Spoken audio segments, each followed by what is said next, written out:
Huye de las pasiones de la juventud y sigue la justicia, la fe, el amor y la paz, junto con los que de limpio corazón invocan al Señor. Segunda de Timoteo, capítulo 2, versículo 22. Capítulo 8. Calles sin salida. La lujuria es un poderoso deseo que entra en las fantasías ya formadas de una persona. Cuando la lujuria toma el control, se levantan las restricciones normales. La reputación personal, que está enceguecida por las consecuencias, razona erróneamente. Hay una ardiente excitación por proceder sin que nada importe, y quien haya llegado a ese punto sin retorno no puede detenerse. La excitación alcanza un punto tan alto que cualquier restricción es tirada al viento. Nadie se propone voluntariamente quedar atrapado en la esclavitud del sexo. Primero, la persona se enfrenta con la tentación de satisfacer sus legítimas necesidades sexuales en el mundo, la carne o en el diablo en vez de hacerlo en Cristo. Toda tentación pone a la persona ante el umbral de la decisión, y si titubea en el umbral en vez de inmediatamente, como dice Pablo, llevar cautivo todo pensamiento a Cristo, está incrementando sus posibilidades de caer en la tentación. Luego, si continúa permitiendo que el sexo lo tiente, formará un hábito, y si ejercita ese hábito lo suficiente, se establecerá una fortaleza en su mente. Una vez que la fortaleza de pensamiento y respuesta se arraiga en la mente, es difícil actuar de una manera diferente a ese patrón ya establecido.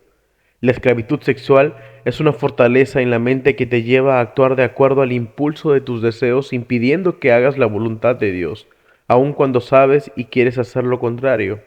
Si tú o alguien a quien tú conoces están atrapados en la esclavitud sexual, deben entender cómo comenzaron para poder ser liberados. Identifica cuál fue el camino que te llevó a la esclavitud sexual para que puedas renunciar a esos pensamientos y comportamiento impuro. Identifica a cualquier persona que te haya ayudado o alentado en esa dirección para que puedas perdonarla. En el proceso de enseñanza y aconsejamiento sobre este tema, hemos descubierto 3 anchos caminos que llevan a la esclavitud sexual. El primero es la promiscuidad sexual. Al entrar en actividades como exploraciones sexuales, fantasías, pornografía, voyerismo, etc., el segundo camino es la seducción o la exposición a influencias homosexuales. El tercer camino es el abuso sexual. Es abuso sexual doloroso, experiencias e influencias dolorosas del pasado que pueden dirigirte hacia un comportamiento sexual impuro. En este capítulo examinaremos estos 3 caminos y comenzaremos a entender cómo llegan a conducir a la descuidada o inadvertida víctima a la esclavitud. Debe notarse que poca gente encuentra sola estos caminos. Las personas de nuestro pasado o presente, es decir, padres, abuelos, hermanos y otros parientes o amigos, ejercen una tremenda influencia en nuestras vidas y a veces estos individuos nos empujan hacia la dirección equivocada. Por ejemplo, un chico es puesto en contacto con la pornografía por su padre, quien descuidadamente deja revistas y películas a su alcance. Un vecino se hace amigo de un adolescente poco amistoso y lo induce hacia la homosexualidad. Una niñita puede ser molestada sexualmente por su tío durante años y convertirse en una adolescente promiscua. Tal vez tú hayas sido forzado o forzada a entrar por el camino hacia la esclavitud sexual cuando eras muy pequeño como para comprender u objetar. Puede que hayas sido animado a tener una conducta inmoral por algunas personas en quienes confiabas antes de saber que aquello estaba mal. Y dices ahora estoy atrapado, pero no es mi culpa. Puede que sea cierto que tú no eres completamente responsable por el pecado en el que estás metido, pero eres responsable de seguir en él. Al analizar las razones que están detrás de tu esclavitud, aliéntate a pensar que Jesucristo te ha provisto la forma de escapar. De todas maneras, no puedes culpar a nadie más que a ti mismo por no ser libre. Debes usar la salida que Dios te ha provisto. En la tercera parte de este libro y en el capítulo 13, los temas libertad y pureza y los pasos hacia la libertad te ayudarán a lograrlo. Jugando con el fuego. Andy creció en una familia que iba a la iglesia. Siendo niño, conoció la pornografía por sus hermanos mayores, quienes escondían las revistas de sus padres, pero no de él. Durante toda la escuela primaria y secundaria, la secreta atracción de Andy hacia la pornografía fue creciendo cada vez más. Los libros y revistas de su colección se hacían cada vez más gráficos. Se abstenía del contacto físico porque sabía muy bien que era pecado, pero las fantasías sexuales consumían sus pensamientos. La promiscuidad sexual es un camino de acceso a la esclavitud sexual. Hemos oído variaciones acerca de la historia de Andy de boca de muchos hombres. Revistas pornográficas y películas que conducen a fantasías sexuales, masturbación incontrolable, adulterio, prostitución o peor. Hemos oído recuentos de historias similares de mujeres que han sido atrapadas por fantasías al exponerse a las novelas románticas y los dramas.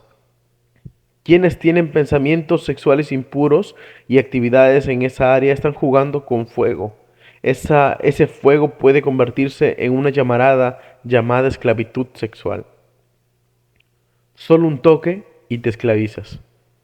Mucha gente comienza a descender por el camino de la experimentación sexual creyendo que nunca serán atrapados, y algunos razonan, no estoy teniendo relaciones sexuales, por lo tanto, no hay peligro, ¿verdad? Error. Acariciar y recorrer el cuerpo de otra persona puede llevarte a perder tu libertad. Debemos entender cómo nos ve Dios y cómo ve nuestro cuerpo. No eres un juguete para ser usado para satisfacer los deseos sexuales de alguien. Eres templo del Espíritu Santo. Como dice 1 Corintios 6, 19 al 20. ¿No saben que su cuerpo es templo del Espíritu Santo, quien está en ustedes y a quien ha recibido de parte de Dios? No son ustedes sus propios dueños, fueron comprados por un precio. Por lo tanto, honren a Dios con el cuerpo. Dice la Biblia que tú eres templo del Espíritu Santo y se refiere a ti como el lugar santísimo, el Naos. Este era el lugar donde solamente Dios habitaba. El sumo sacerdote de la tribu de Leví estaba autorizado a entrar una vez al año. Si llegaba a tener un solo pecado del que no se había arrepentido, moría. Cuando tú aceptas a Cristo, entras al lugar santísimo, al lugar donde habita Dios en toda su magnitud y santidad. Con eso en mente, ¿la exploración del cuerpo de un cristiano es algo importante para Dios? Primera de Tesalonicenses capítulo 4 versículos 4 y 5 nos recuerda que cada uno de ustedes aprenda a controlar su propio cuerpo de una manera santa y honrosa, no con pasiones lujuriosas como los paganos que no conocen a Dios.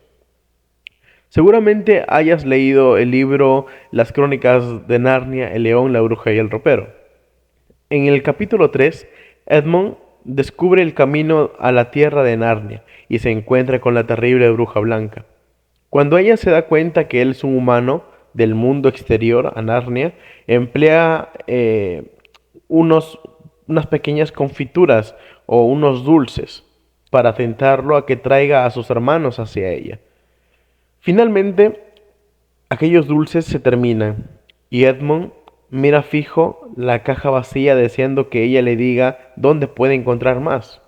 Probablemente la reina sabía muy bien lo que él estaba pensando, ya que ella sabía, aunque Edmund no, que esas eran confituras o dulces encantados y que todo el que las probara una vez iba a querer más y más y seguiría comiendo si pudiese hasta morir.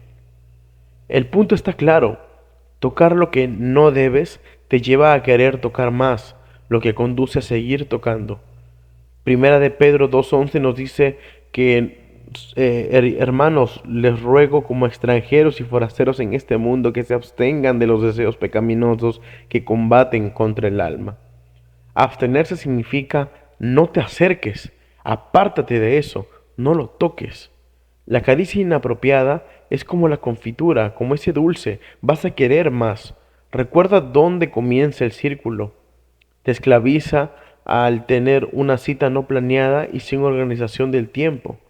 Cuando un pensamiento sexual te tiente, dile en voz alta que se vaya.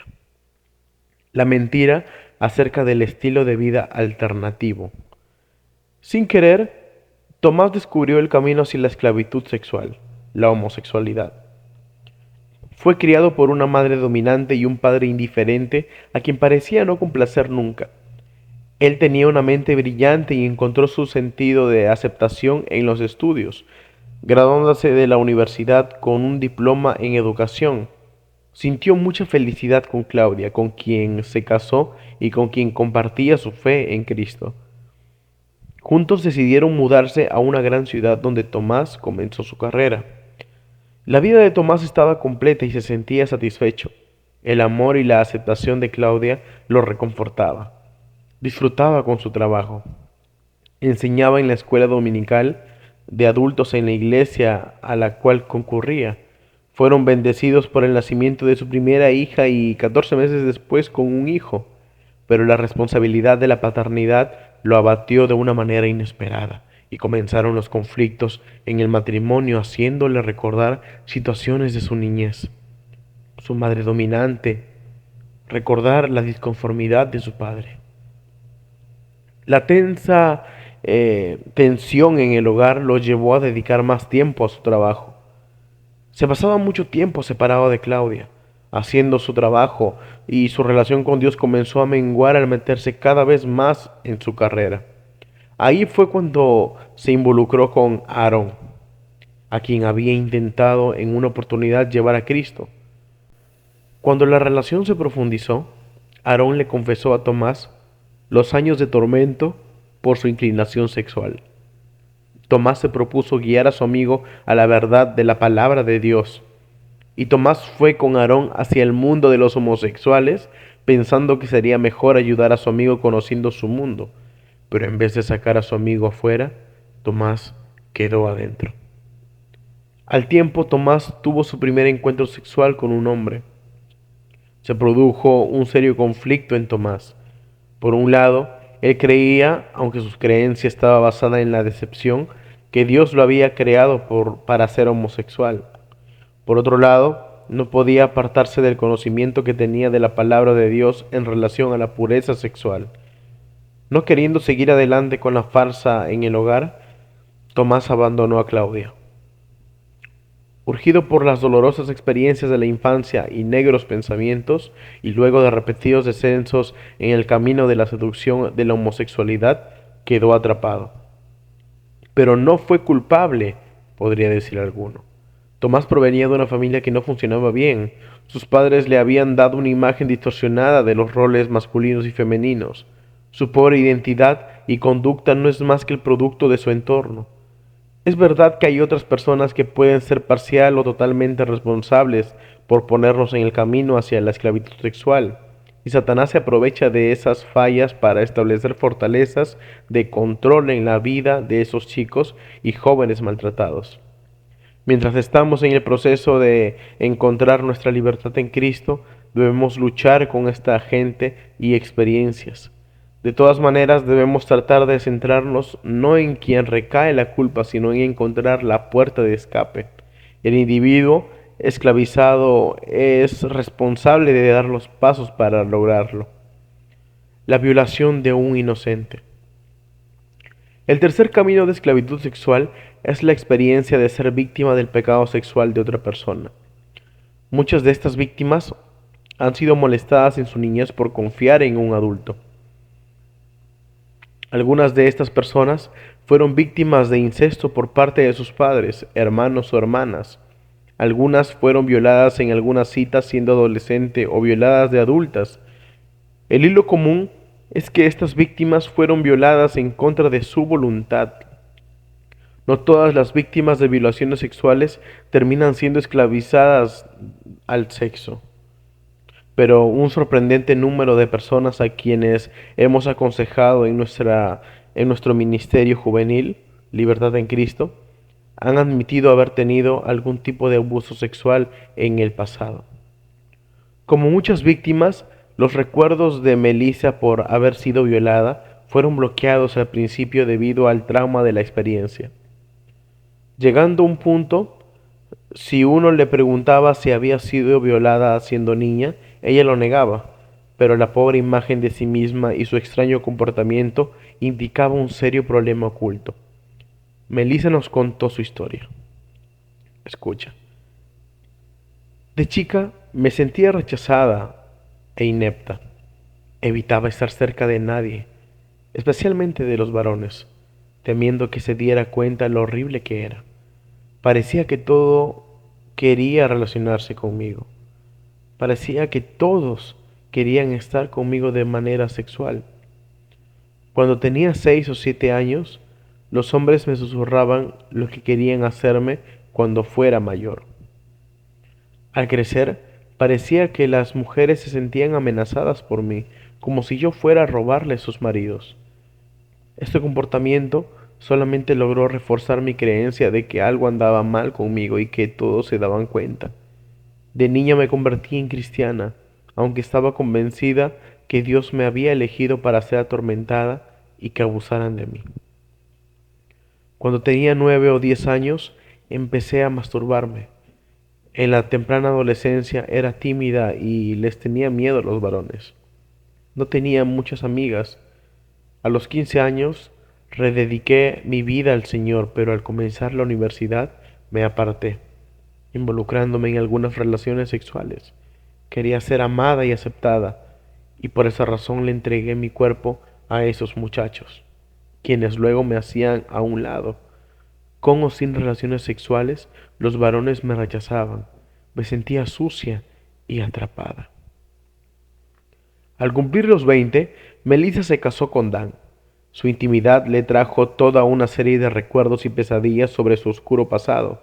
Soñaba que su abuelo violándola le hacía mucho daño.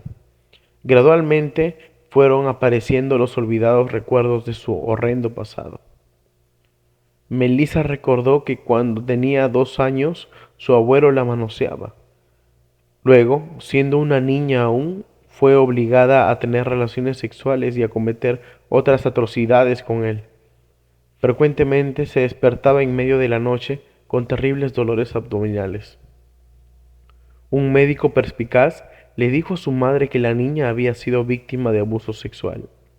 La madre culpó al padrastro de Melissa, al hermano y a su tío, y a todos menos al abuelo, quien era realmente el culpable. Melissa se sintió traicionada por el médico, porque había revelado su secreto. Aunque ella sabía que eso estaba mal, nunca había pensado en decirle a nadie cuánto la quería el abuelo. Estaba confundida. Ella quería a su abuelo, pero a la vez oraba para que Dios le diera muerte para que aquello acabara. Cuando finalmente murió, en la temprana adolescencia de Melissa, se sintió responsable y lamentó su muerte. Pero las heridas internas que él le había infligido continuaban atormentándola durante años.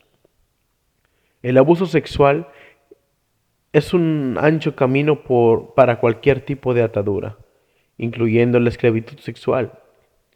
Hay estudios que demuestran que casi la mitad de las niñas vivirán alguna forma de abuso sexual antes de llegar a los 14 años. También entre 85 y 94% de las violaciones sexuales son hechas no por extraños, sino por parientes, amigos de la familia, vecinos o conocidos de la víctima. La violación cometida a esa temprana edad crea pensamientos distorsionados en muchas de las víctimas. En vez de acusar al agresor, que puede ser un pariente a quien la víctima desesperadamente desea querer y en quien quiere confiar, culpa a Dios por no protegerlo. Otros se sienten emocionalmente separados de Dios, diciendo, sé que Dios me ama, pero mi corazón está endurecido porque Él mismo me violó al permitir que todo esto sucediera. La víctima puede también culparse a sí misma, equivocadamente por haber dejado que esto ocurriese. Como con Melissa, el pensamiento de muchas víctimas está centrado en culparse a sí mismas, lo que lleva a odiarse y a tener un comportamiento destructivo por permitir esa situación. Las víctimas de violaciones llegan a ser sus propias victimarias como resultado de intensos sentimientos de temor, culpa, depresión y desorientación también. Estos sentimientos pueden inducirlas a cometer intentos de suicidio, evitar el sexo opuesto y tener pesadillas. Como en el caso de Melissa, muchas jóvenes víctimas de abuso sexual se protegen inconscientemente, bloqueando los recuerdos de esos acontecimientos. La intensidad del trauma agobia sus mentes y manda esos recuerdos a un rincón oscuro de la mente. Esta defensa contra el dolor funciona bien en los niños, pero al crecer impide que se contacte con la realidad. Muchos tratan de llenar su excesiva necesidad de afecto y protección usando el sexo.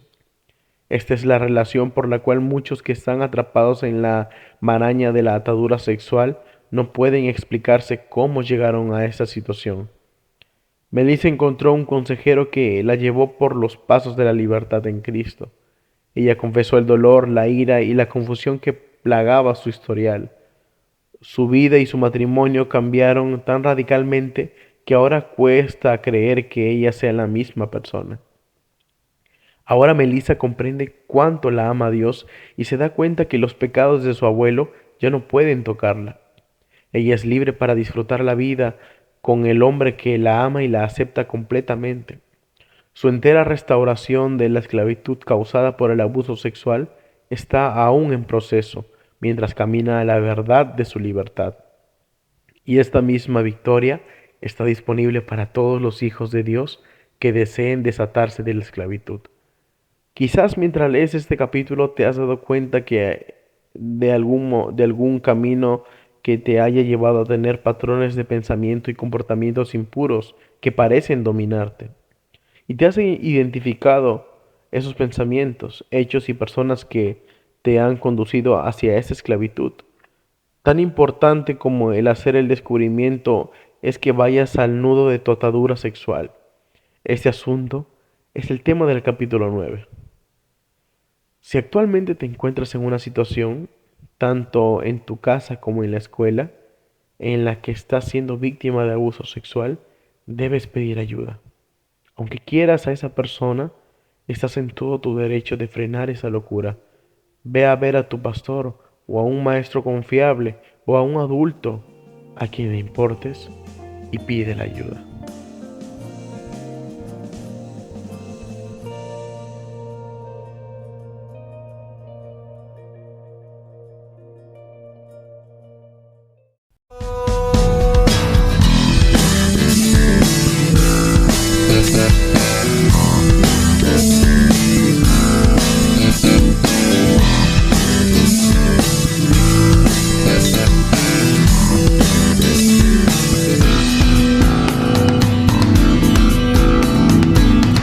Persiste tú en lo que aprendiste, sabiendo